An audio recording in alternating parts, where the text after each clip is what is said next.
Being in the UK, of course, there's a lot of racism here. In fact, Charlie Kirk, three Oh, is months Charlie Kirk British? he's not, but he. Okay, is he operating in Britain most of the time? It does have an effect here, is what I'm saying. Yeah, is he operating in Britain most of the time? He's not. Okay, so you guys are a backwater is what you are now. That's the problem, is that the UK has not been an empire since like before World War. So you guys are a backwater. You're a small, irrelevant island that still attempts to exercise influence. Your culture is what like comes out of like the toilet of America. So I get what you're saying, but what I'm telling you is that you're not the center of things. So you're talking about, yeah, it has a reverberation there, but this is the center of where it's going down. This is where people will, like, if Charlie Kirk has his, like, creates a racist movement, it's not going to be in the UK. It's going to be in the United States, right? Like for example, that's like you being in Austria and saying, oh yeah, I know what's going on in Germany. Cool. But Hitler took over Germany first, so they need to worry about that in Germany, number one. Maybe it might spread, but if we can deal with this in Germany, maybe we don't have to deal with it in Austria. We don't have to deal with it other places. Does that make sense? No, I understand what you're saying. Okay. You do raise a good point. I mean, Charlie Kirk has said that the Civil Rights Act was, not good. He said multiple other things, that Martin Luther King was a mythological anti-racist, like verbatim. I agree with you. You said a lot of terrible things. So I guess my follow-up question would be, do you think what happened to him was okay? Because, I mean, I still just don't believe that that's ever acceptable to, do that to someone. Obviously, you seem to disagree. So I'm curious as to what your solution would be to people like him who perhaps hate monger, perhaps spread lies, even if they are racist lies. What would your solution be? I'm a true believer in freedom of speech. So I think everyone has the freedom to speak. I don't believe there should be a such thing as hate crimes. I think it's a strange concept. I believe that if you have proper laws on the books, laws for assault, laws for murder, laws for things like this, you don't need hate crimes. It's an unnecessary enhancement. So a Charlie Kirk would be permitted to speak. The fundamental solution to a Charlie Kirk is not to stop people from speaking. It's not to have draconian laws. It is to have a properly educated populace, so that when people hear something that's patently foolish, they can say, oh, this guy's an idiot. Instead of saying, oh, okay, well, I see how that makes sense. The reason that people listen to a Charlie Kirk and they can't put together how idiotic his arguments are is because they're uneducated. They're woefully uneducated.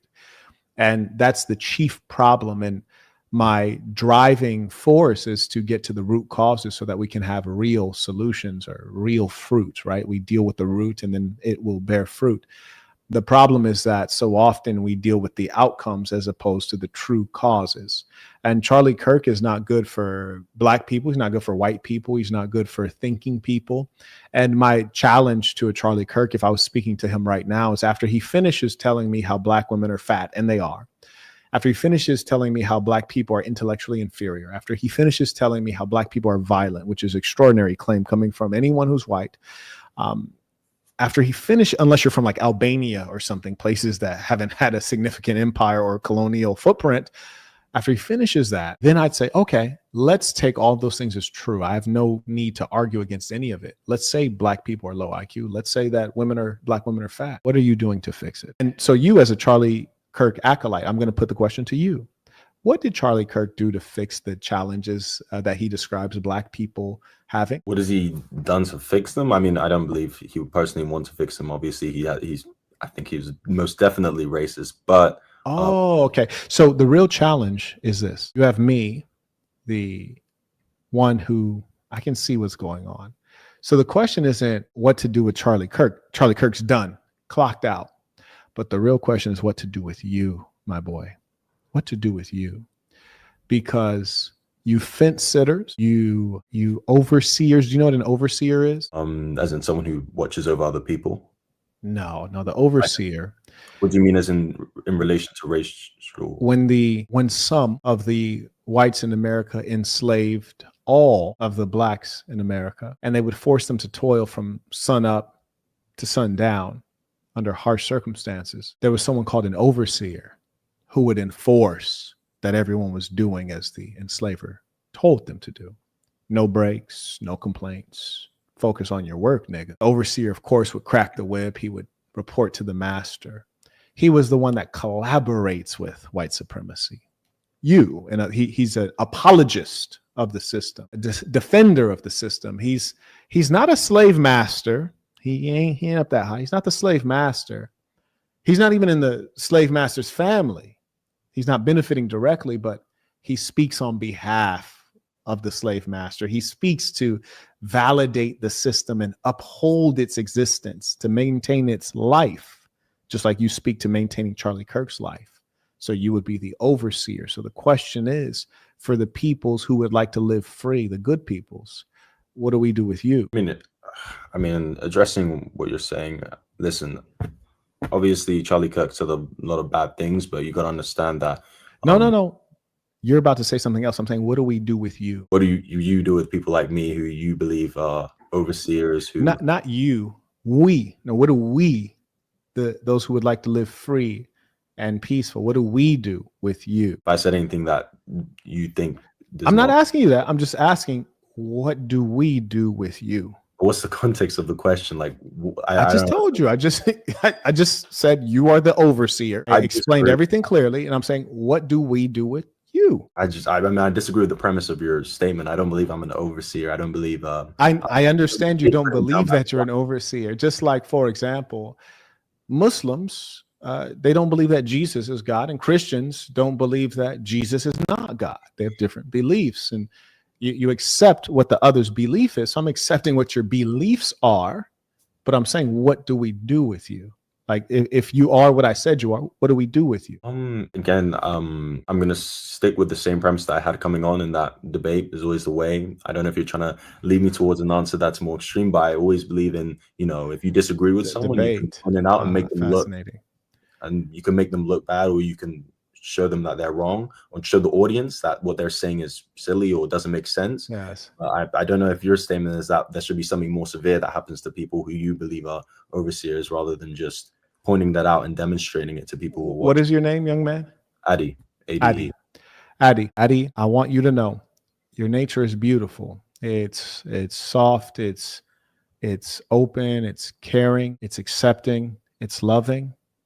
And Ade, your nature in particular is the exact same reason that blacks were enslaved in mass, that blacks were colonized in mass. And you still have the same nature of the black that was victim. And I pray that your nature, your mentality, your culture, and your thinking dies with you. I really do. It's extraordinarily dangerous to a freedom-loving people, but it's great for an enslaver. So if I was Charlie Kirk, I'd love to see black people like you think you can debate me while I'm getting this noose ready. You're going to debate me? No. Let me tell you 3 reasons you shouldn't string me up in that tree, boss. While I'm getting the whip ready to lash across your back. Let me tell you 3 reasons you shouldn't enslave me again. Because debate works, right? That's, if we're Palestinian, we can debate the Zionists, because debate works. Monsters with no morality, debate work. Let's explain to Netanyahu why they should not take the land of the Palestinians. Let's debate Netanyahu on why it's not good to kill children. This debate is you just explain, and then the monster's like, oh, like, for sure. I now have changed my mind. I agree with you, little black guy from UK, but really from what, Nigeria?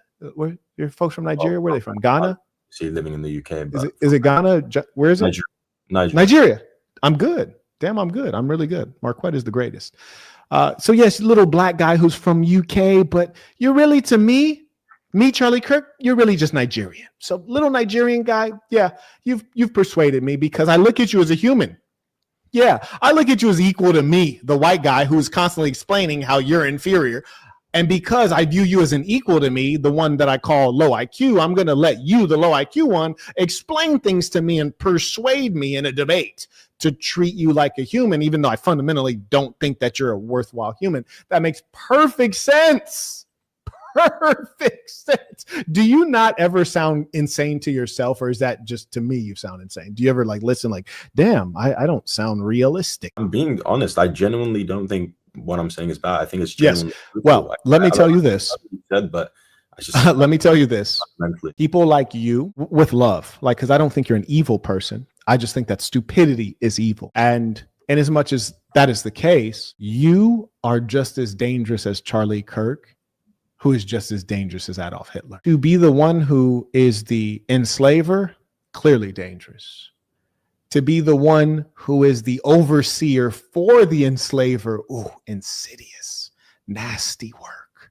It's nasty work because some people might look at you, Ade, or whatever. I don't know. You're Nigerian. You're not white. You don't have a white name. I can't say your name because it's not white.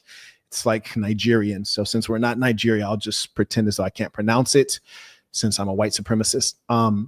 So people like you, you're nasty work because some blacks might look at you and think you're one of them, but really, you're my spawn. You're my creation. And I appreciate you. Are you a Christian? Yeah. Exactly. Thank you. Does your mom have a white Jesus in her house? Picture. Be honest. Somewhere you've seen a white Jesus in your mom's house. Be honest. No, but we do go to church. I mean, okay, the white Jesus is in your church. Okay, very nice. But you don't think your mom has a white Jesus anywhere in the house? No, damn it. We didn't get you as good as we could have. But you go to church Sundays and you worship a white Jesus, right? I mean, Christianity was there before. No, I'm just asking. In your church, is there a white Jesus? There's not a picture of white Jesus. It's I mean, you said you don't have to start lying now. You just said that there was a white Jesus. There's not no.